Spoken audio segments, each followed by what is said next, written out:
चला कार्यकर्त्यांनो, काय दिलंय उदाहरण? 5x - 3 ही एक समसंख्या आहे. नीट ऐका, या तीनाकडे जाऊ नका बर का.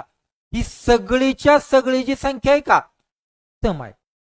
काय म्हटले? त्या संख्येच्या पुढं, अगं पुढं जायचं, या पुढची 12वी सम संख्या कोणती?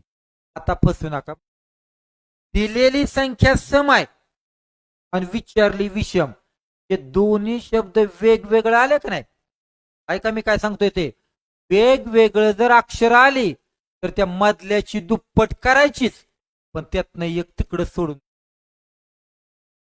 दुप्पट करायची आणि एक सोडून द्यायचा. कधी? हे दोन शब्द वेगळे आले तर.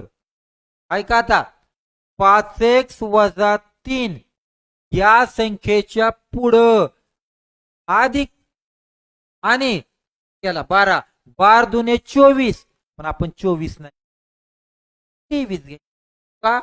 शब्द वेगवेगळे आलेत म्हणून. 12च्या डबल 24. तुम्ही सांगा मग आता, यांच्यात क्रिया फक्त अंकाची होणार, अक्षराची होणार नाही. हेच 5x दोघांची वेगळी करा वजाबाकी.